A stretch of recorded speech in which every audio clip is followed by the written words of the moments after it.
Like करें, उसके बाद सब्सक्राइब करें और बेल आइकन को दबाएं ताकि हमारे वीडियोस आप तक सबसे पहले। उमर खवास का अकीदा क्या था 1857 से पहले, उसको आप सुन लें। देखो यहां पर अवाम जो थी औलिया अल्लाह को मानने वाली, हुजूर को जिंदा मानने वाली, और यहाँ के खवास कौन थे? बादशाह लोग थे। शाहजहां का दौर है। शाहजहां ने ख्वाब में देखा कि मैंने एक मस्जिद बनाई। ख्वाब में देखा एक मस्जिद बनानी है मैंने, और वो मस्जिद शाहजहां ने अर्श आजम पे देखा। शाहजहां ने वो मस्जिद अर्श आजम पे देखा। इससे बहुत निकात आपको मिलेंगे, बस आप उसको समझते जाएं। वजाहत तो नहीं हो सकेगी क्योंकि हजरत आएंगे तो गुफ्तगू खत्म हो जाएगी। अब आप तवज्जो फरमाएं। शाहजहां ने अर्श पे एक मस्जिद देखी ख्वाब में। इस तरह की मस्जिद उसने तामीर करनी है। तो शाहजहां ने पूरे ऐलान कर दिया सब तरफ, भाई इंजीनियर जो है ना वो आए, और आने के बाद जो मैंने ख्वाब में मस्जिद का नक्शा देखा है अर्श पर, उस तरह बनाए। तो ख्वाब मैं देखूं कोई और बनाए, कैसे हो सकता है? तो बेचारे सब अपने अपने तौर पे बनाते रहते, दिमाग लगाते रहते, लेकिन कोई भी बंदा कामयाब ना हो सका, सब रिजेक्ट करता जाता शाहजहां। फिर उसके बाद क्या हुआ? एक अल्लाह के वली मजजूब रहते थे, आजकल जहां चांदनी चौक है दिल्ली में, वही वो बैठते थे। एक इंजीनियर बड़ा परेशान था, उनका मुरीद था। बाबा ने पूछा बेटे परेशान क्यों है? वो कहा हज़रत वो बादशाह ने पता नहीं कौन सा ख्वाब देखा और कौन सी मस्जिद का नक्शा चाहता है, तो वो हम बनाते रिजेक्ट कर देता है। फरमाया उसको पसंद जो आएगा ना नक्शा, मैं जानता हूं इधर आ। वो मजजूब ने अपनी चादर उस इंजीनियर के सर पे डाली, तो वो मुशाहिदे में अर्श आजम को देखने लगा, और उस पर जो मस्जिद थी वो जल्दी जल्दी से नक्शा बनाने लगा। नक्शा जब बनाया, उन्होंने चादर हटाई, नक्शा मुकम्मल हो गया था। बाबा मैं कहां था? कहा जहां भी था तेरा काम हो गया, जाके पेश कर। बादशाह के सामने पेश की। बादशाह ने देखा ये तो वही मस्जिद है। कहा तू लाया कहां से? कहा माफ कीजिएगा लाया कहां से, ये छोड़िए, पसंद है या नहीं ये फरमाए। तो कहा यही तो वो नक्शा है जिसको मैं बनाना चाहता हूं। काफी ठीक है, चलो बनाओ। तामीर मस्जिद होने लगी। उस वक्त एक बात यह भी हुई कि बादशाह ने कहा इस मस्जिद का संगे बुनियाद जो रखेगा उसके लिए जरूरी है कि वो तहज्जुद गुजार हो। बालिग होने से लेकर आज तक जिसकी कभी तहज्जुद फौत न हुई हो, बालिग होने से लेकर आज तक जिसकी कभी पहली तकबीर न छूटी हो, बालिग होने से लेकर आज तक जिसकी असर और इशा की सुन्नतें गैर मौकेदा भी तर्क न हुई हो, वो इस मस्जिद की बुनियाद रखेगा, क्योंकि ये मस्जिद मेरे लिए निजात का जरिया होगी। सुबह से लेकर शाम तक सब खड़े रहे, बातें होती रही, लेकिन किसी ने बुनियाद न रखी। जब सूरज गुरूब होने को आया तो शाहजहां खुद आगे बढ़ा, उलमा ने बाजू पकड़ा, शर्त लगाई है तब वो जब तक पूरी नहीं होगी बुनियाद रखी नहीं जाएगी। शाहजहां की आंख में आंसू थे, कहने लगे अल्हम्दुलिल्लाह, बालिग होने से लेकर आज तक कभी मेरी तहज्जुद नहीं छूटी, कभी मैंने तकबीर उला तर्क नहीं की, और मेरी असर की सुन्नतें गैर मौकेदा कभी नहीं छूटी। मुसलमानों, आज आप कहते हो कि हम बादशाह थे, आज बादशाह नहीं है। जब तक तुम नमाजों के इतने पाबंद थे तब तक तुम बादशाह थे। आज थोड़ी सी दौलत आती और चर्बी चढ़ती है तो तुम जिना की अड्डी आबाद करते हो, शराब की अड्डी आबाद करते हो। स्मार्ट मोबाइल हाथ में आ जाए तो पूरी पूरी रात स्क्रीन पर जिना के मनाजिर देखते हो। भीख नहीं मांगोगे तो क्या करोगे? कल का मुसलमान बादशाह होकर भी अल्लाह का वफादार था, रसूलुल्लाह का वफादार था, अमल भी था, अकीदा भी, दोनों चीजें अच्छी थी। तब तक इस मुल्क हिंदुस्तान पर भी इस्लाम का परचम लहराता था। आज मुसलमान ना अमल का मजबूत रहा, ना अकीदे का मजबूत रहा। अमल ऐसा हो गया जुमा के दिन जाता है और 2 रकअत पढ़ के भाग जाता है, और अकीदा ऐसा हो गया पान की दुकान लगाने वाला जिसको इस्तिंजा की सुन्नतें नहीं पता, वो कहता है नबी मेरी तरह है।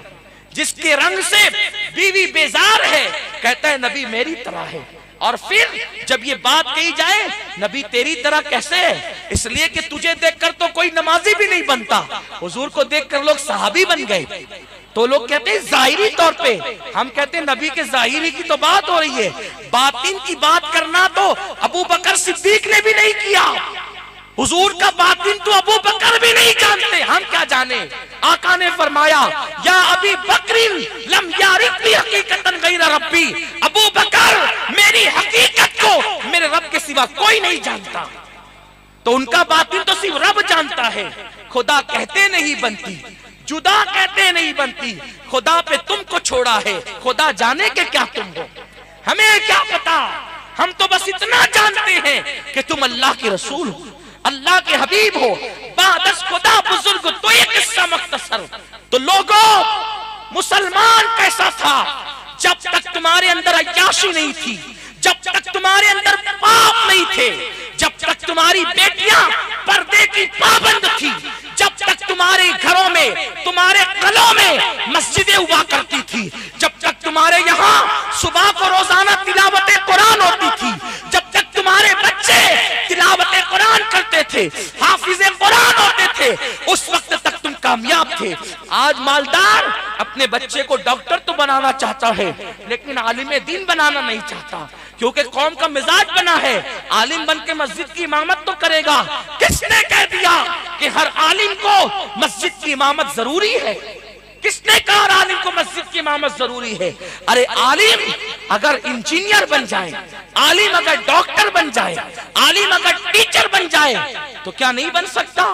क्या 1857 से पहले हिंदुस्तान की कोर्ट का, अदालत का चीफ जस्टिस फजल खैराबादी की शक्ल में आलिम भी होता था और जज भी होता था? जब तक उम्मत में फिरके नहीं थे, फजल खैराबादी जो हिंदुस्तान के लिए जिसने सबसे पहले इनकलाब की आवाज बुलंद की, तन के गोरे मन के काले अंग्रेजों को हिंदुस्तान से निकाल बाहर करने का फतवा जिस फजल खैराबादी ने दिया, वो जज भी थे, आलिम भी और हाफिज कुरान भी थे, और खानका के शेख के तरीकत और पीर भी थे। अदालत में बैठकर जोहर से पहले फैसले करते, अजान होती तो नमाज जोहर पढ़ाते। हमारे हिंदुस्तान में सोने की चिड़िया में इस तरीके के हीरे जवाहरात थे, लेकिन आपको पता नहीं, आपकी तारीख बदल दी गई है, आपकी हिस्ट्री को तब्दील कर दिया गया है। तुम्हारी तारीख क्यों बदली गई? ताकि तुम कभी पीछे मुड़कर देख न सको कि तुम्हारी तारीख कितनी हसीन है। बहरहाल अर्ज ये कर रहा था, शाहजहां कहते हैं कि मेरी असर की सुन्नत गौर मौक़िदा कभी नहीं छूटी। अब तवज्जो करे, अमल ऐसा, तकबीर उला कभी नहीं छूटी। कितने नमाज पढ़ते हैं मालदार लोग? माल आता है ना तो पहले मस्जिद से हम दूर होते हैं, लेकिन याद रखना, जो अल्लाह माल देना जानता है वो छीनना भी जानता है, जो बरकत देना जानता है वो उठाना भी जानता है। इसलिए अल्लाह के गजब को चैलेंज मत करो, गुनाह मत करो, अय्याशी मत करो, बदकारी मत करो। रब तबारक व तआला को मुंह दिखाना है, और अल्लाह बरकतें छीन लेता है गुनाहों की वजह से। हजरत शाहजहां ने बुनियाद रखी, अब बुनियाद रख दी गई, मस्जिद बन गई।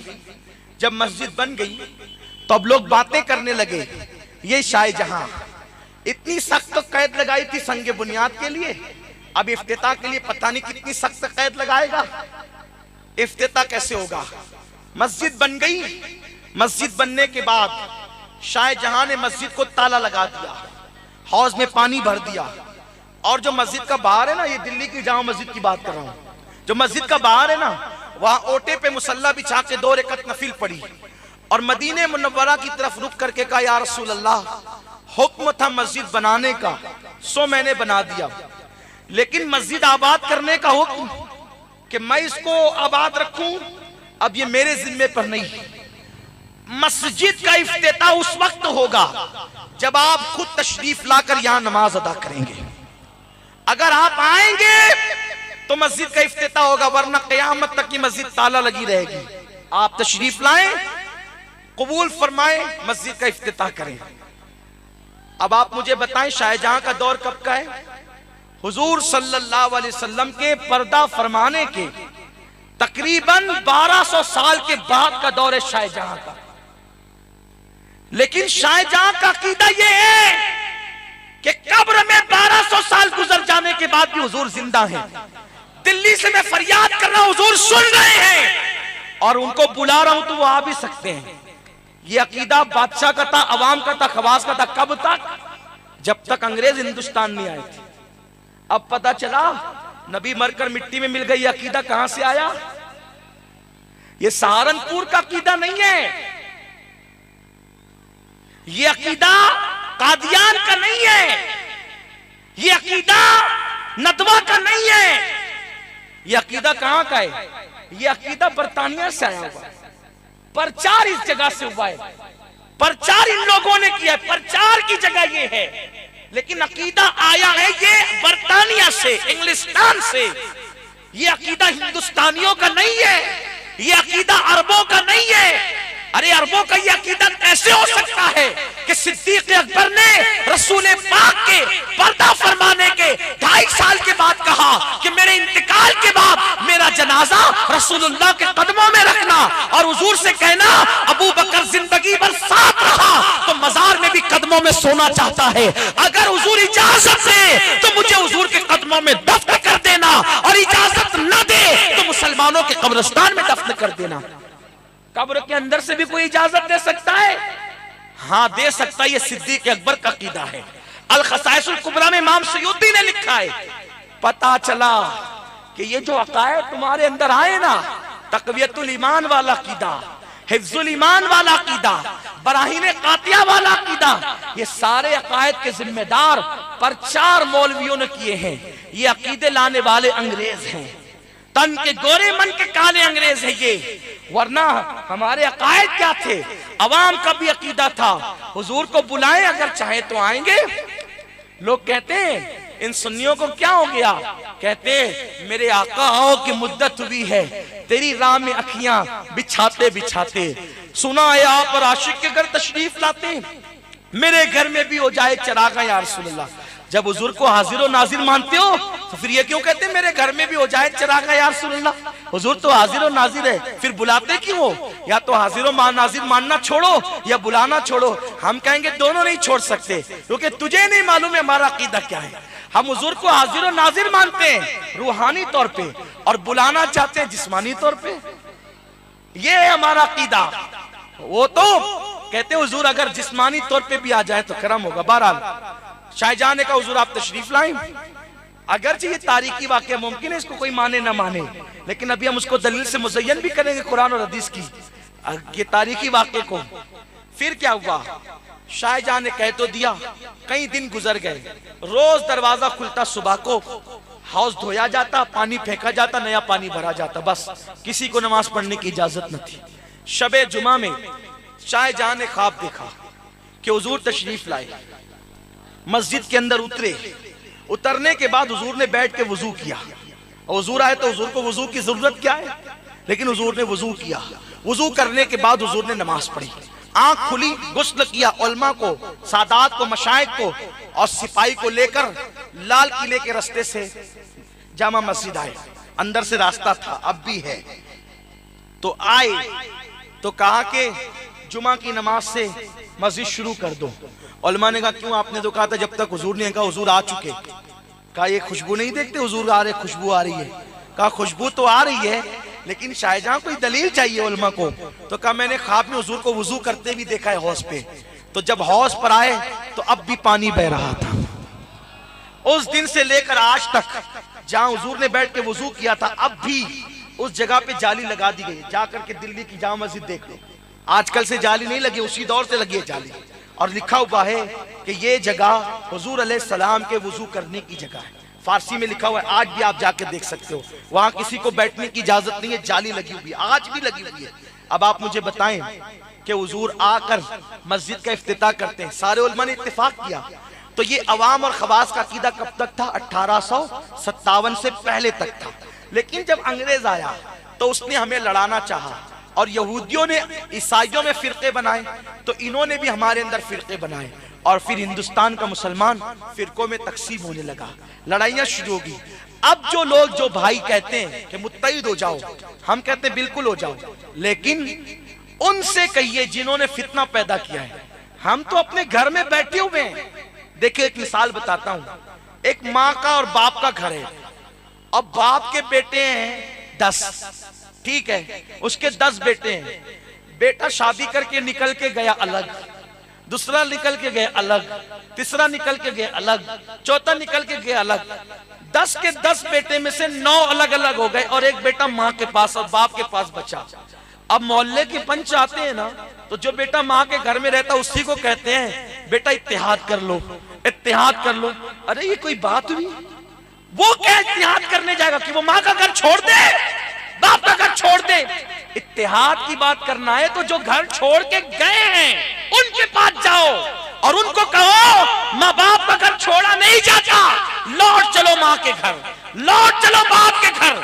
ये उल्टी सियासत है, ये उल्टा ही अंदाज इत्तेहाद का। जो माँ के घर में रहता उसी को आंख दिखा रहे हो इत्तेहाद कर लो, इत्तेहाद। अरे वो क्या इत्तेहाद करेगा? वो तो मरकज में बैठा है। उन 9 बदबख्तों को बोल कि घर छोड़ के जाने वालों नया घर छोड़ दो, पुराने घर लौट चलो। खुदा की कसम सहाबा अहले सुन्नत थे, इल्म गैब के मानने वाले थे, हाजिर और नाजिर के मानने वाले थे, हयातुन नबी के मानने वाले थे, औलिया के मानने वाले थे, हुजूर के मजार पे चादर चढ़ाने वाले थे, आका का मिलाद मनाने वाले थे, अहले बैत के हाथ और कदम चूमने वाले थे, गुम्बद बनाने वाले थे, मजार की ताज़ीम करने वाले थे, तवस्सुल के कायल थे, वसीले के कायल थे, हुजूर के तलवों का धोवन पीते थे, हुजूर के तबर्रुकात का एहतराम करते थे। वो सब हम कर रहे हैं और हम नबी और सहाबा के मसलक के घर में बैठे हुए हैं। लोग हम ही को कहते इत्तेहाद कर लो, हम क्या करें? हम तो मरकज में बैठे हुए हैं।